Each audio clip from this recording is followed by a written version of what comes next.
So, good afternoon, everyone. I am Soumya from HRBP team, and I welcome you all to the webinar today. The topic is food for thought, healthy diet, and nutrition. And this session is in collaboration with Seva at Home. In the mail, Savita has very rightly mentioned that time and health are two precious assets that we don't recognize and appreciate until they have been depleted. And in today's time, we have, access to so many informations over various electronic mediums. But fortunately, we have an expert today with us for the right guidance. I take this opportunity to welcome Dr. Rupal Shah. She is a registered dietitian and nutrition advisor.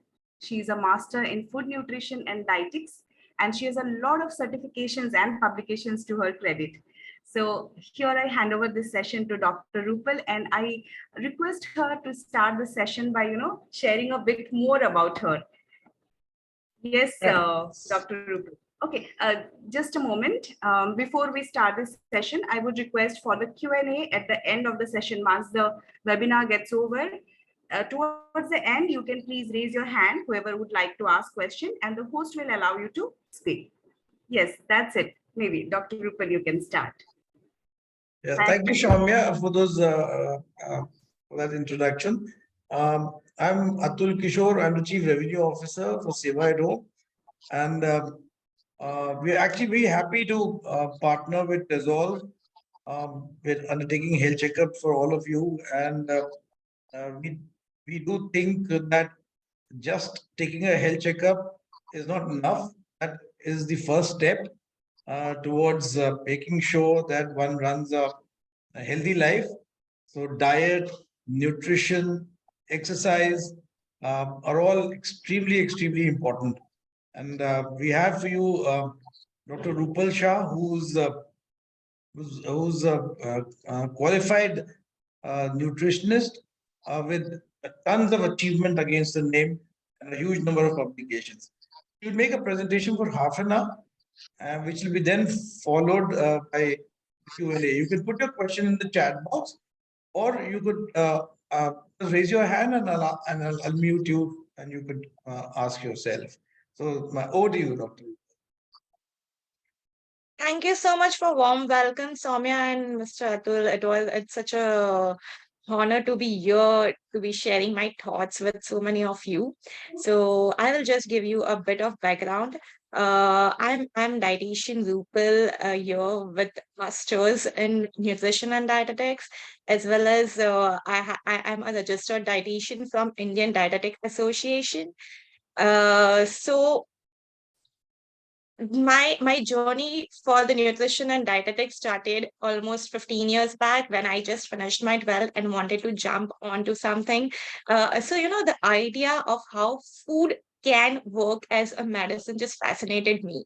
And then from there on, I started learning, and learning never stopped till date. So even while I have finished my master's 10 years back, I'm still learning. Nutrition is an evolving field. It's like every new day, you as a consumer are going to hear new food, and we as a dietitian from our end going to learn about it and sharing with you the right options. So I know nutrition is a very vast topic, and it's something that is very confusing, and especially now with the media influences and so many more. One person is saying you to eat every 2 to 3 hours, the other person is telling you to fast intermittently and not eat anything for 12 hours or 14 hours. So I can completely understand how confusing it is for you. So feel free to drop your question in the comment box, or feel free to ask me at the end of the session whatever question you have.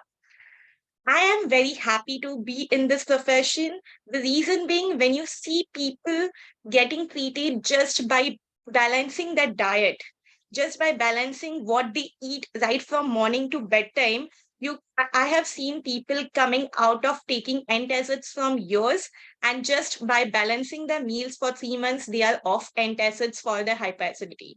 There are people who are off medicines. There are people who have, just worked fabulously with their body fat, gained muscles, and so much more.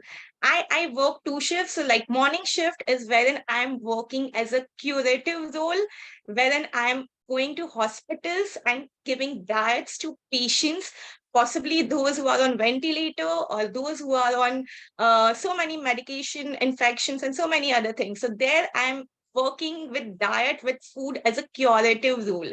So I'm trying my best to make sure that I'm planning the feed that is helping that patient to come win out of the ventilator. At the evening, usually my work is more into preventive side, where I'm meeting people who are completely very fine, but they are health conscious. They want to stay away from diseases forever. And that is how I am helping them in planning their meals, teaching them how to balance their meals. So here today, I'm not going to give you all the diet plan as such, but I'm going to give you the 5 health hacks. That following diet needs you to be a very disciplined, because it's diet is a very integral part. So to modify that, to make you follow that, to make sure that the compliance is there, it's like you have to be very disciplined. But this 5 health hacks, if you are able to implement those in your lifestyle from tomorrow onwards, or from just after what we complete the session today, I will be very happy and you will be able to see a change in yourself. So we basically believe in 4 pillars. It's not only diet and it's just not only eating. But along with the diet or nutrition, there is also another second major important pillar, which is exercise. The third most important pillar again is to make sure that you are staying stress free in your life. So stress is inevitable. It is, of course, going to come to all of us at every age. Even the children nowadays are leading a very stressful life. So not only we adults are having a stressful life, children or even the old age are having equally stressful life. What is more important to understand over here is how to manage, how to learn how to manage the stress. And the fourth and the last most important pillar is the sleep. So this 4 pillars, when you're correcting this all things, you are going to see the miracles on how you are able to lead a healthy life without getting and without popping pills, or without getting admitted again and again, or without facing any medical problems so often. All right. So let's begin. Uh, First slide. Here it is. So I want to ask you all a question. What fits your busy schedule better? Exercising 1 hour a day or being dead 24 hours a day? So I will share with you all an experience that I just had 2 days back. 2 days back, I met a patient who was 33-year-old, suddenly came with a breathlessness and a chest pain. On doing the ECG, we came to know he has got a heart attack. And we thrombolized the patient, basically gave an injection to thin the blood, and that is how the patient is now stable.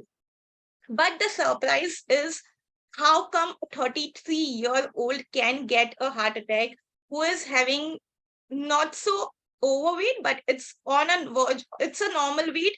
Probably he must be 4 to 5 kg over fat. But then I think that's a common scenario. That can't make him get a heart attack. He is not having any kind of medical conditions, no diabetes, no hypertension, no blood pressure, no cholesterol, nothing. Everything is absolutely normal. So that, with that, I met the patient's wife just told me that he is a chartered accountant and he is leaving his home right at 9:30 in the morning and coming back at say 9:30, 10:30, and sometimes during especially the month end, he even comes 11:30, 12:30 and 1. So do you see how difficult or how stressful life this person is living? So it's not really the only culprit every time is the food you eat, but it's the overall lifestyle too. So not eating balanced meals, not exercising, also not sleeping on time. All these things, and when you have this combination wherein you are physically inactive but mentally you are working more, mentally you are overactive, this combination is a deadly combination. So make sure it's better to remove that 1 hour in a day for yourself rather than being dead earlier in the life. Do you all agree with me? All right, so let's start with the hacks. First thing first, I was told that I was going to speak to a corporate IT employees. And as soon as the corporate comes, I hear the word corporate, the first thing that comes to my mind is the cups of tea. So I want you all to write in the comment box how many cups of tea you end up drinking in a whole day. 1, 2, 3, 4, whatever it is, just write it down. I really want to know how many cups of tea it happens in a whole day. So my job today is to make sure that you as an employee are the most productive. You as an employee are having the best, healthier lifestyle that you all can lead to. Yes. Can I see people putting on the chat box? How many cups of tea in a whole day? All right. So here I come with a calculation. If you are drinking 1 cup of tea a day, which is, I guess, rare, but 2 cups of tea, which is, I think, more common. And if you're drinking more than 2 cups of tea, let's do that calculation too. So if you're drinking 1 cup of tea, which is having 1 teaspoon of sugar, yes, I know you all are health conscious, so you all are not adding 2 teaspoons of sugar. You all are adding just 1 teaspoon of sugar. And say around 100 ml of milk. And if I calculate that cup of tea, how much calorie that cup of tea is giving, it's around 40-45 calories. And if I calculate that 40 to 45 calories into 365 days, I will get roughly around 17,000 calories a year that you are consuming just from your cup of tea. That's it.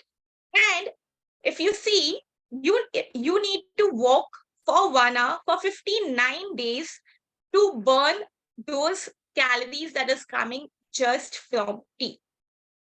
So when you see it's only tea that I'm drinking, nothing else. I'm not eating anything junk. I'm living a healthy lifestyle. I'm just drinking tea, no biscuits or no accompaniments with that. So even while you are drinking just 1 cup of tea, just see how much calories that you are taking in over the year and how much amount of walking you need to do. It's not 5 minutes or 10 minutes of walking. It's 1 hour of walking for 59 days to just burn the calories that is coming from tea. All right. This is not to scare you, but just to make you aware and be mindful of what you're putting in your stomach.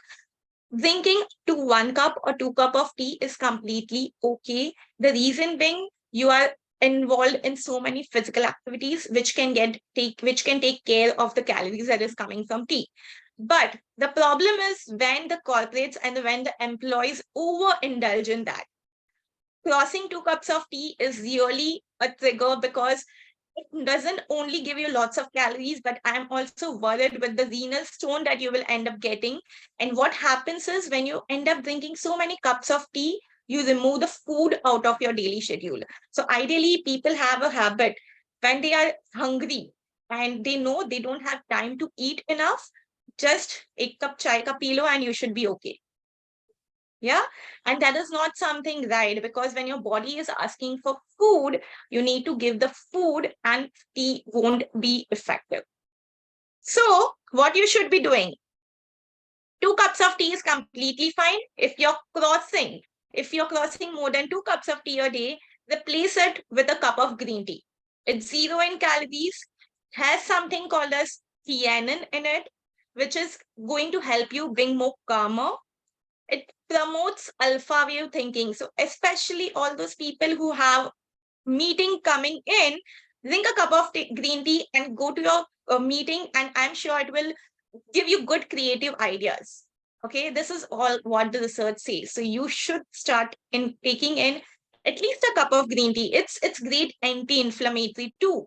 I'm not supporting any brand or any green tea brands over here. It's just a cup of green tea or any herbal tea for that matter can help you.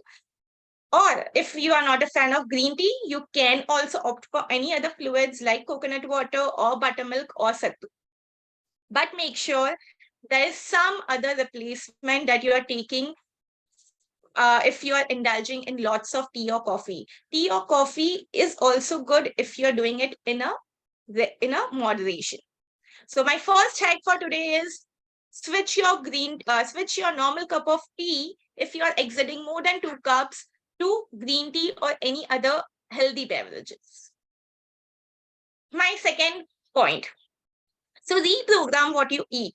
Now, internet has given us so many information, what to eat, what not to eat, and we are literally getting so many new fancy foods every day out there that it becomes difficult to analyze what you should be eating, what you shouldn't be eating. So I often get lots of patients in my clinic who says, "Hey Rupal, I'm eating quinoa every day and I am healthy. Hey Rupal, I'm eating chia seeds every day and I feel very healthy. Hey, and so many other foods like this." But my basic question to you all is, what are you having in your breakfast, lunch, and dinner? Is that a balanced meal or not? Let's try to balance our regular chapati, sabzi, dal, rice, whatever we have been born and brought up eating. Let's learn to balance that rather than immediately jumping on to adding some kind of Western foods, which studies or the advertisement have been showing that this is the healthiest food. Oats, for that matter. I have seen so many people switching to oats from the regular poha upma or from the regular idli. They have switched to oats. Oats is great, no problem with that. But why you feel the regular idli dosas are not so healthy? It is equally healthy. Let's eat everything in moderation. Let's not just because oats you get it from a company, and company, if they don't promote oats, you will not buy the oats. No one is there to advertise for nachni, jawar, or bajra, and unfortunately that is the reason we are avoiding our traditional grains or millets and switching on to oats and quinoa and other stuff.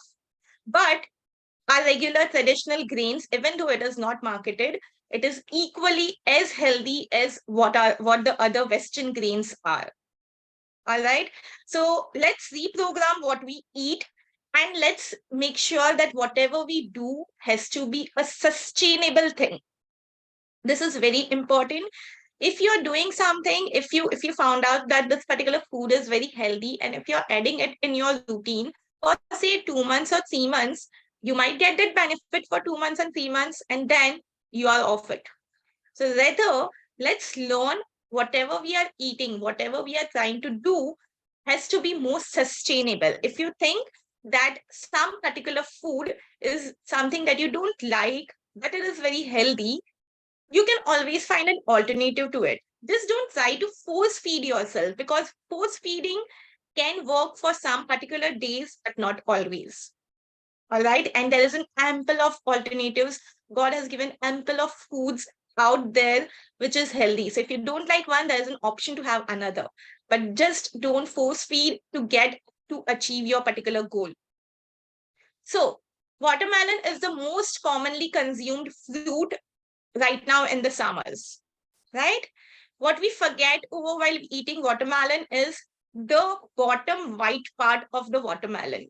We usually throw 99 or more than that, people throws away. But do you know that what white part of the watermelon, the one that is below the red part, have something called as citrulline in it. So if you go out to any supplement store and find out a fat burner supplement, and if you see the content, you will find something called a citrulline, which is added in that capsule to promote the fat burning effect. And while it is something naturally available to you in a natural form, you're throwing it away. Make sure every time you're eating the watermelon, you're taking off, scooping that off the white part of the watermelon too, especially if you're looking to keep your fat in a check, or also if you want to lose the fat. This is another research study which was done in Imperial College of London, where the group of participants were divided into two. One group of participants were given 200 grams of fruits and vegetables on a daily basis, And another group was given 800 grams of fruits and vegetables on a daily basis. They compared after 3 months of time, the group A, which was given 200 grams of fruits and vegetables, reduced their risk of heart attack and paralysis by 15 to 20%, whereas the group which had 800 grams of fruit and vegetable in a day reduced their risk of paralysis and heart disease by 30 to 35%.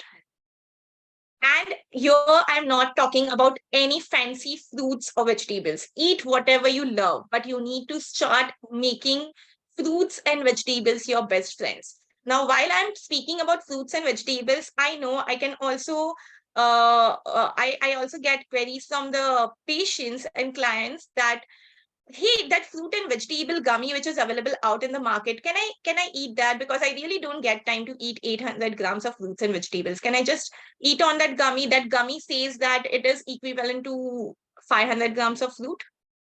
No, dear, because 500 grams of fruits and vegetables, vitamins and minerals they might have taken and popped it in one of the capsule or gummies.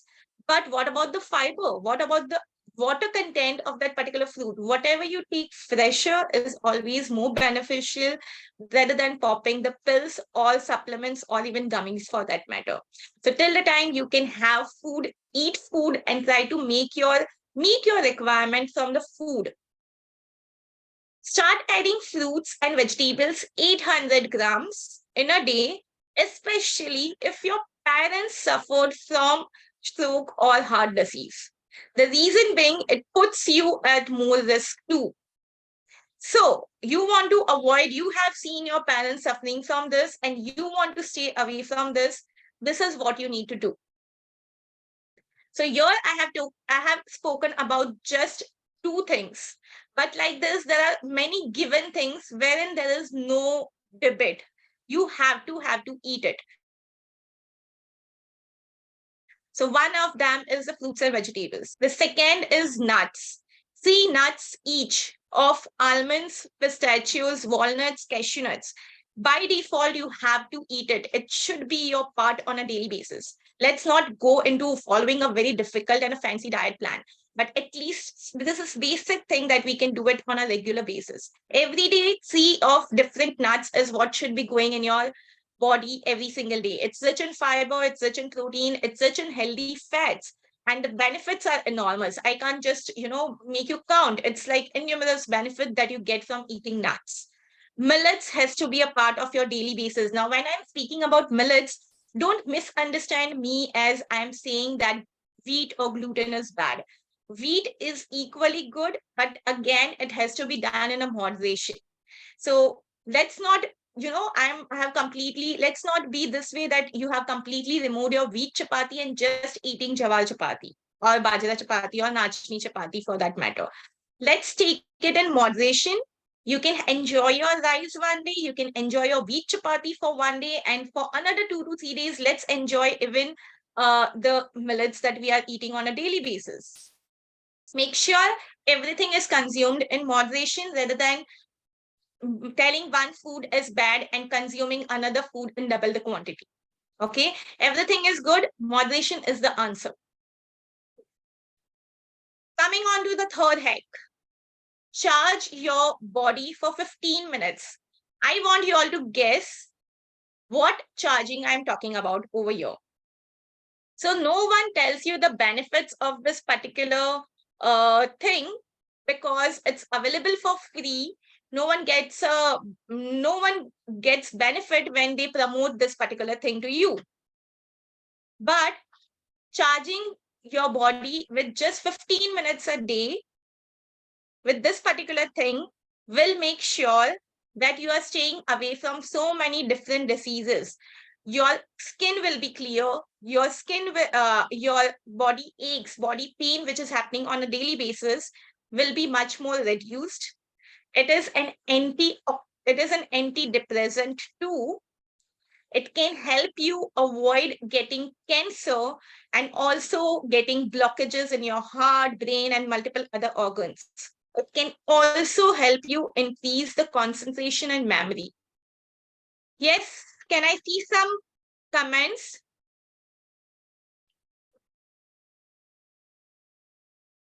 What is this particular thing I'm talking about? Yes, so I can see few answers over here, and I'm so glad that some of you have answered it very right. It's sunlight. So there's no one who tells you about the benefits of sunlight, but the benefits of sunlight is enormous. So just 2 days back, I happened to visit meet one of my ENT friend, and he was just discussing that a patient came to his clinic with a lot of fungal infection in his ear. He was like, I removed it, of course, I cleaned it, but the problem is no one is sitting out or going out in the sunlight, because he said just exposing your ears to sunlight for 15 minutes, you can keep this fungal infection away forever. It is free. There is no adulteration in it. Still, are we doing it on a daily basis? And you might be thinking sunlight is just for vitamin D, but no, it has so many effects. So if you know, long before in ancient times, if someone has to if someone gets a wound in their body, the doctors at that point just used to expose that particular wound to sunlight, because it works like an antibacterial too. We know that we expose our regular grains that we eat, to sunlight, just because if there is anything, any bacteria or anything, it will be just out, right?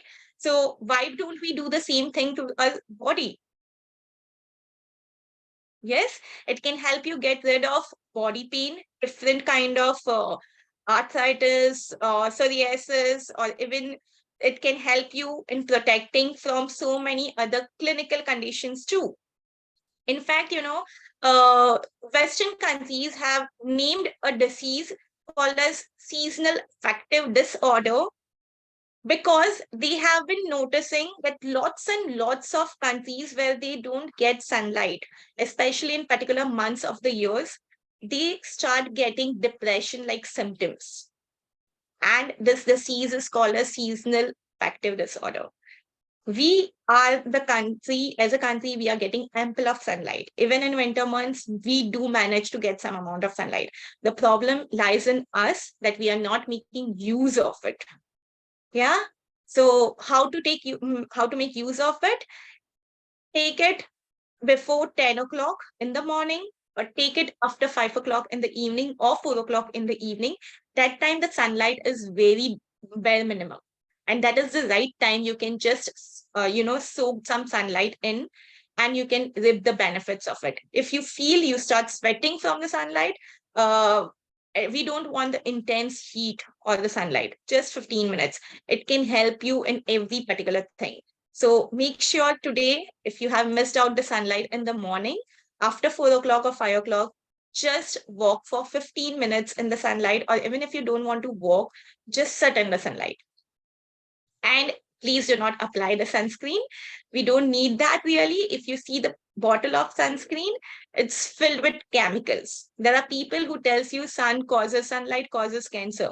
No, the sunlight doesn't causes cancer if you take it before 10 or after 4 sunlight. But yes, applying sunscreen with so many chemicals in it can make you prone to cancer. All right, a magical way. Let's talk about this magical way to keep you fit, make you fit forever. So this magical way is nothing but dumbbells at your home. If you're a person who is going out to gym on a regular basis, great. I'm so happy for you. I hope while you're going to gym, you are not just doing your cardio and treadmill and coming back home. What is most important is the weightlifting sessions. Do you all know muscle is the only age reversible organ? Okay. So when you do weightlifting, this is what the research shows, and if you can try it on your own too. There is something called as a body composition scale which is available out there. So if you check your you get a metabolic age in that body composition scale.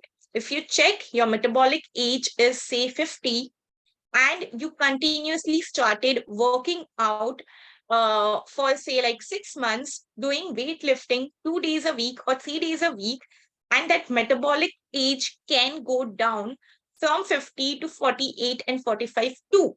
It actually reverses your age. Yes? Do you all want to take the benefit of this? So start doing this. If you're not a person who like going to gym, it's okay. We don't necessarily need to go to gym to lift the weights. We can also do it at home. Just take 2 dumbbells at home, keep it. I don't want you to do it on a regular basis. Just 2 days a week is more than enough.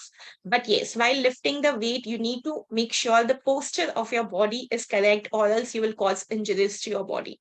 So you need to probably get a personal trainer, understand from him how to do this exercise, particular exercise at home, and you can start doing it. You don't want to even invest in the dumbbells? No problem. Can you invest in TheraBands? You have seen people holding TheraBands and exercising with it. Start doing that. Cardio or walking does help, but it just helps you in building your core. What you really need is the muscle building. What you really need is weightlifting, and not just walking, walking, walking. Walking is something most of us happen to do so many times. So next time you get a time to exercise, don't just go out and start walking. Walking is great, but you need to also make sure that weightlifting has to be a part of this. So I will share with you a latest research which I read. An old age home in New York was divided into 2 groups. One group was given all the games like Ludo and chess and other games to play in the evening, and other group of the geriatric population was given dumbbells and all kind of weightlifting exercise. Obviously, the other group was very irritated that what at this age you want us to do all this stuff, but they did it. And after 3 months, when their body composition was checked, the group B, which was given the weightlifting exercises to be done in the evening, showed that their metabolic age got reversed. Whereas the group A, the metabolic age remained the same for some, or it increased. You all need more researches to back up what I'm saying, or you all are motivated enough to start doing weightlifting twice a week. If you don't even want to invest in dumbbells, don't even want to invest in TheraBands, you have 1 liter, 2 liter bottle at home. I'm sure there are so many who keeps that Coke and Thumbs Up bottles at home just so if they feel like craving for it. Start making good use of those bottles.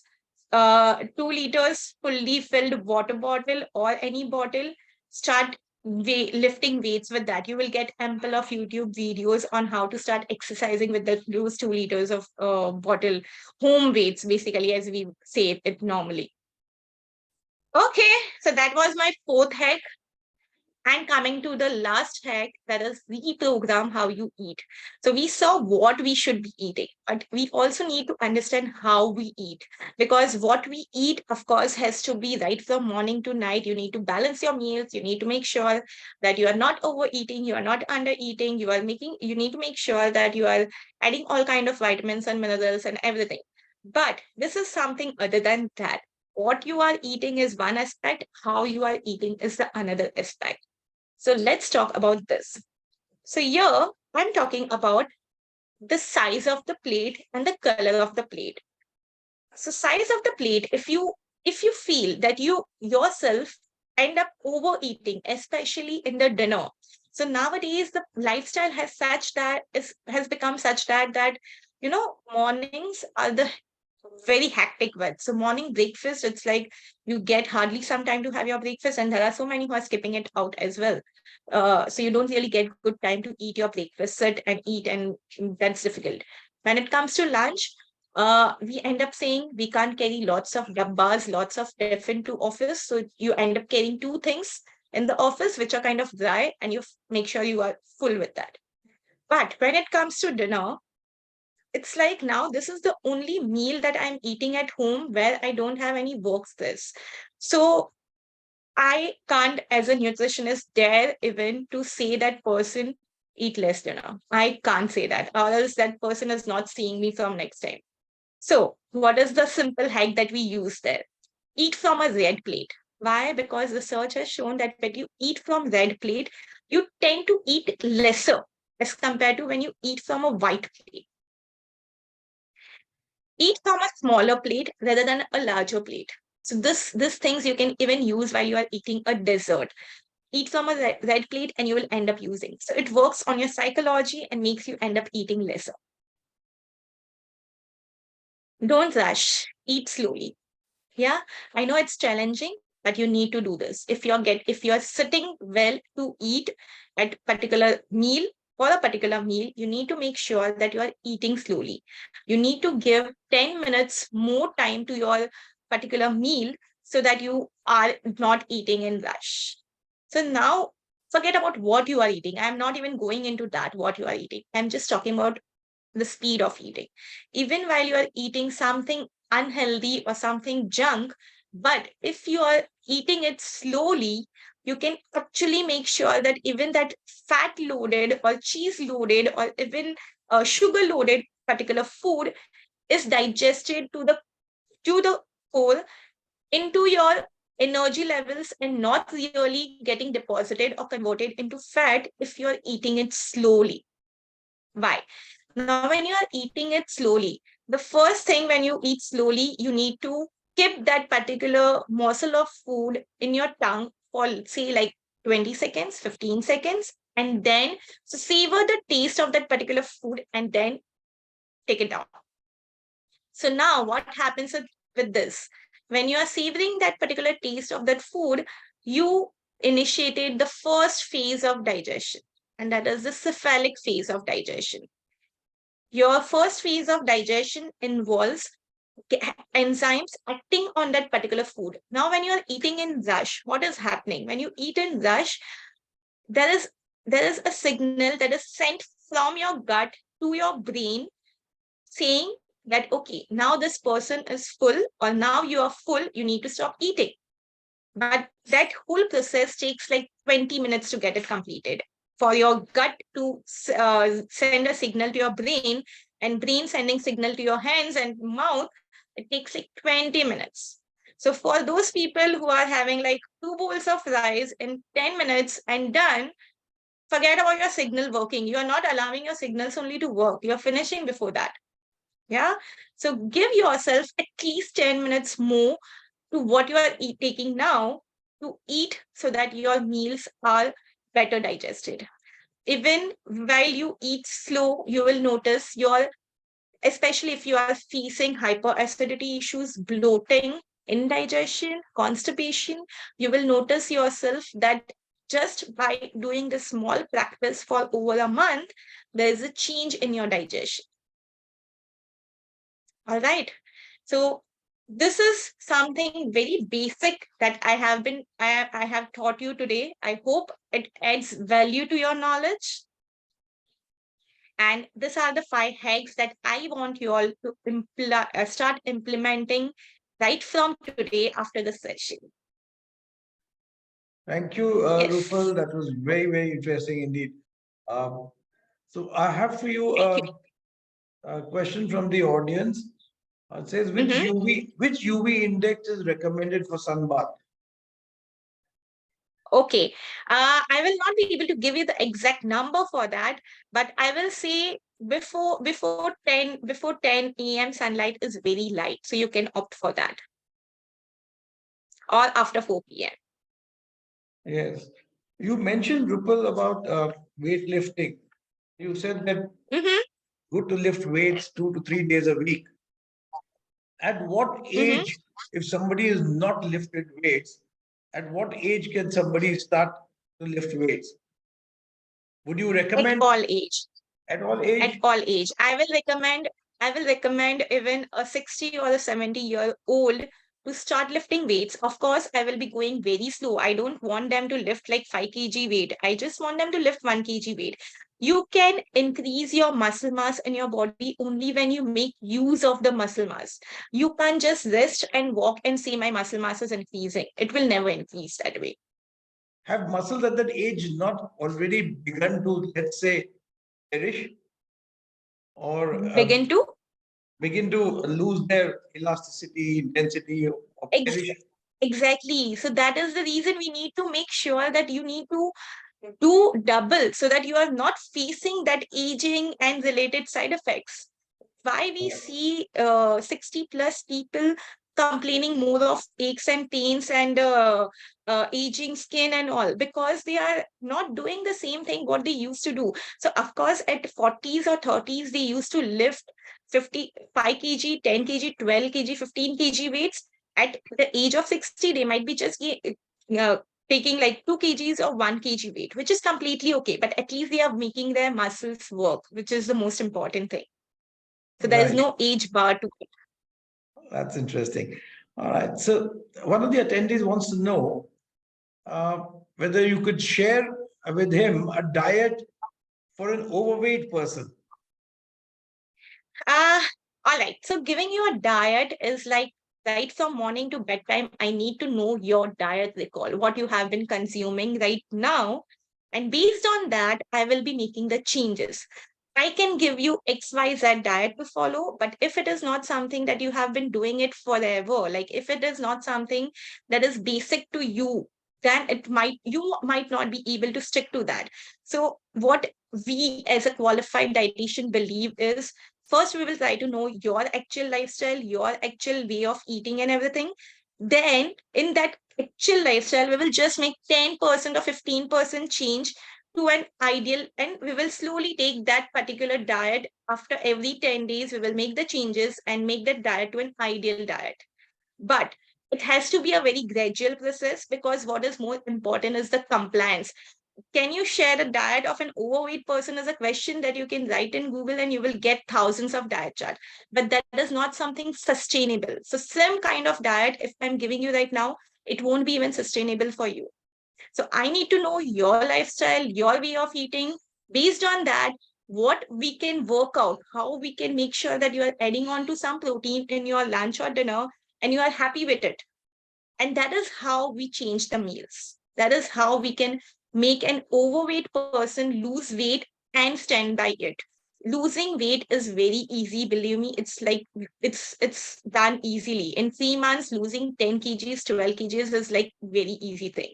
Maintaining that weight is the most difficult part. So maintenance happens only when you have followed a sustainable kind of a diet in that 3 months to lose the weight. I hope I'm clear. But you can follow all the 5 hacks that I have told you, and you will be able to see some improvement. Not exactly great amount of fat loss, but you will be able to see some better, healthier changes in yourself. You can reach out to me in personal, and I can surely help you with that. Yeah. And then there's a question which is just asking for the opposite, which means, can you give me a weight gain diet? And I'm sure your answer is going to be similar. Yeah. Yeah. Right. The answer will remain the same for that. Yes. So what about intermittent fasting, Rupal? Is it good, or can we eat like we used to eat? What do you say? Great question. So intermittent fasting is nothing but giving a rest to your body for some time, which is great way, especially, if you want to cure yourself of some diseases, if you want to heal your body from inside, it is great. But if you're doing intermittent fasting with the notion in mind that you want to lose weight with this kind of intermittent fasting, don't do it. Also, intermittent fasting is a kind of a lifestyle. There are some people whose body type is such that they can survive many hours without eating food, and for them intermittent fasting works really well. There's another group of people who needs food. Their metabolism is so high that they need food after every 2-3 hours. So for such people, if I'm asking them to do an intermittent fasting, it's like damn impossible thing for them. So again, judge yourself. If you think it works well for you, yes, you can do that. You can do it like once in a week, twice in a week, you can do intermittent fasting, and rest of the day you are eating it normally. That is also how you can do it. It's like giving a good break to your body. That's it. So in India, we are used to, all the religions are used to doing so many fast. Some are water fast, some are fruit fast, some are grains, some fast wherein the grains are avoided, only millets are taken. There are so many different kinds of fast. It is nothing but kind of an intermittent fasting, which is there. So yes, you can do it. It is helpful as well. It is good. But if your body type supports it, then do it. Do not do it forcefully for yourself. So somebody agrees with you. He says, my wife was doing intermittent fasting and can sustain, but impossible for me. So it's different. So I will say for myself, I can't imagine doing intermittent fasting because I'm a person who needs food. I can't stay hungry for a longer time. After every 2 hours, 3 hours, I'm like, I need food. I am hungry again. Probably my metabolism is faster. I don't know. But then I also know the benefits of intermittent fasting. So what I do is occasionally, once in 3 months or so, I end up doing I take 1 day break or 2 days break, wherein I'm eating just for 6, 8 hours and not eating for the rest of the hours. So therein I'm giving my body the time it needs, the break it needs to repair itself. So what's your recommendation, Rupal? How many times should one eat in a day? There is no blanket thing for this, or there is no right or wrong in this. But if you want to do it once or twice in a week. If you feel good, continue it often. If you don't feel good, if you think you are not able to do it, it's okay. It's not something, if you're not doing intermittent fasting, you're not going to be healthy. No, there is nothing like that. You're still good to go. My question is, how many times should we eat in a day? Is it only breakfast, lunch, or dinner? Or yeah. So breakfast, lunch, or dinner is of course the must meals. There is no bargaining in that. You have to have all these 3 meals. In between, if you happen to eat some meals, say for example, just eating nuts in between, just grabbing a fruit in between, works well. 3 main meals a day, 2 mini meals a day should be more than enough. We are nowadays not really, doing a lot of physical activity. So we don't need lots of or heavier meals as well. The reason why I am asking you to add the mid meals is also because I don't want you to end up eating a lot more in the main meal. So what happens is, if someone had their lunch at say 1 o'clock or 2 o'clock and having nothing until 9 o'clock in the evening, I'm sure that 9 o'clock dinner is going to be the dinner wherein that person wants to have every single thing which is available on earth, because he is having a mindset that from last 7 hours I have not taken anything, I have not eaten any food, so I need my chapati, dal, rice, sabzi, a piece of dessert, and anything else if it is there, I want everything. So that is the reason when you eat often, you end up eating small meals rather than a big meal. Rupal, what is your opinion about supplements? Those of us who go to the gym are often recommended by the trainer there to pile on to some supplements. All right. So supplements, first basic thing. What does the word supplement means?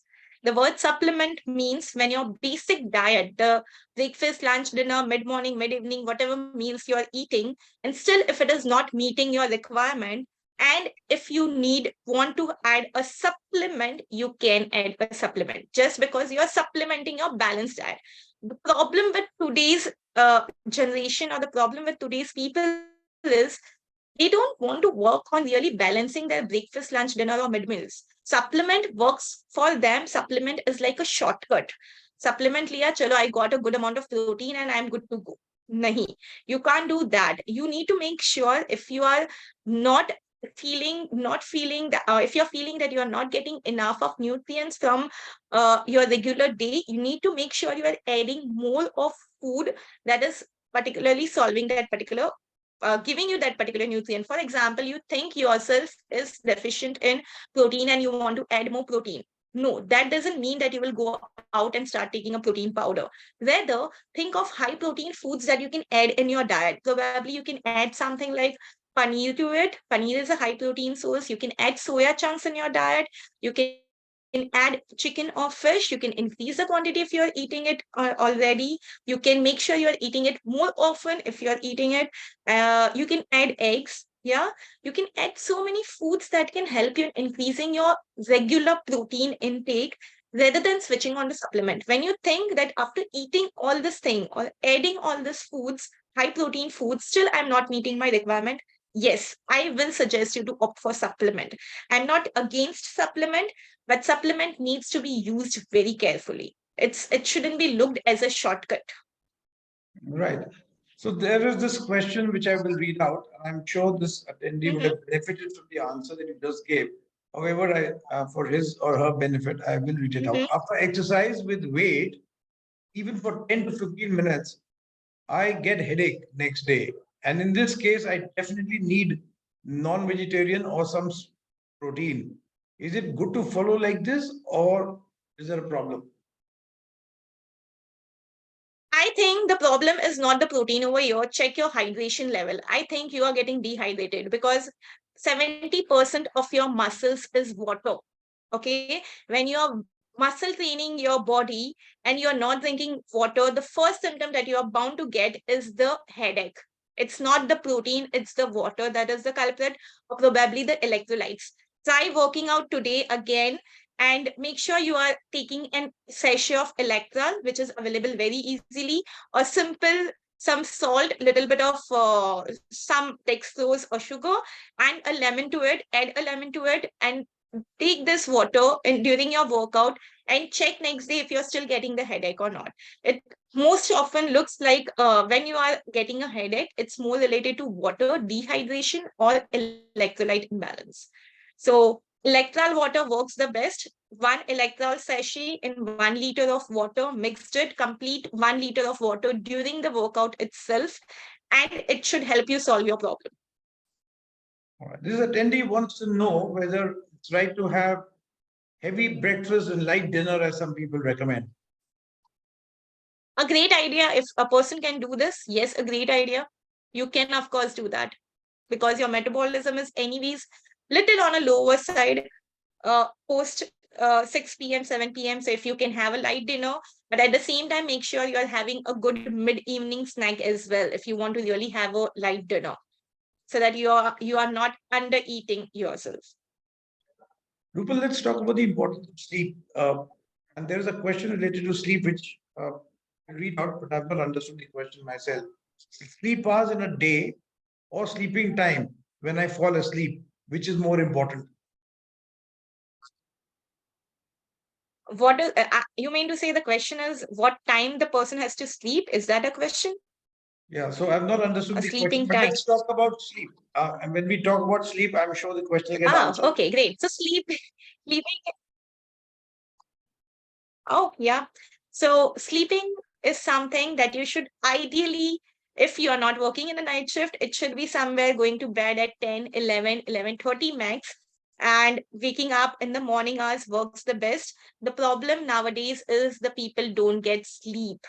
Yeah, that is the most common problem nowadays we are seeing. So even for the people whom I'm giving a weight loss diet, I have to add some food during their bedtime so that they get a peaceful sleep, because I know even if they are following 100% of my given diet and exercising, if they are not sleeping well, they are not going to get even a single percentage of effect of what I want to see. So sleeping, why people are not getting sleep? Usually anxiety.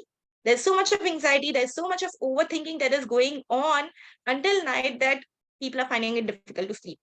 Or the second thing is the technology, the blue rays. So that is until the last minute of your sleep, you are still on your phone or some technology.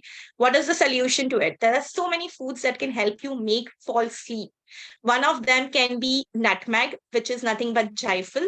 Start taking that. Do not depend on supplements or do not start taking supplements for sleeping immediately. First, try all these foods out. Try jaifal, that is nutmeg. Just a pinch of it, just crush it, pinch of it, add it in water or milk works well. If you feel that you are anxious and the anxiety is not allowing you to get the sleep, try chamomile tea. It works well. It actually helps you in calming you down. You can also try a pinch of cinnamon powder. If you don't want to try all these things that you haven't heard of, try just having a cup of warm milk before going to sleep. Warm milk have something called as tryptophan in it, and tryptophan can actually induce the sleep. Okay, this is an age-old thing which I'm telling you, but it works really well. All right. Uh, Make sure if you are finding it difficult to sleep, no light, no technology, at least 1 hour before going to bed. You have so many things to do around. Just read a book, talk to the family people, do whatever you want, but no technology 1 hour before going to bed. And it should help you out. This attendee wants to know the composition of a balanced diet. What would be the proportion of fat, fiber, protein, etc.? Great question. So I will say 50 to 60% should be the carbohydrate, preferably most of it should be the complex carbohydrate. 15 to 20% of your diet should be having protein in it. And 20 to 25 to 30% max. If you don't have any clinical condition or anything, you can go up to 30% as well of a healthy fats. Now, this is what I have given you the breakup. Also, what is important in the quantity I have told you, but what is more important is the quality of the carbohydrates, proteins, and fats that you are consuming. And this is what I have given you the breakup is for a normal individual. If you are looking for a fat loss, fat gain, weight gain, whatever it is, again, the composition will change. All right. Thank you, Dr. Rupal. That was very, very interesting. I think I've exhausted all the questions. We've come to the end of the program. Thank you so much. I'm sure the audience would have benefited immensely from this interaction. Thank you, Shaumya, for having us here. And all of you, if some of you would want to get in touch with Seva at Home, please do so. And we have some very interesting weight management programs for you in the organization. So we will help you there, and we will bring you more and more of these webinars and more of these programs as we go along. So have a great evening and enjoy yourselves. Thank you, Dr. Rupal, once again. Thank you.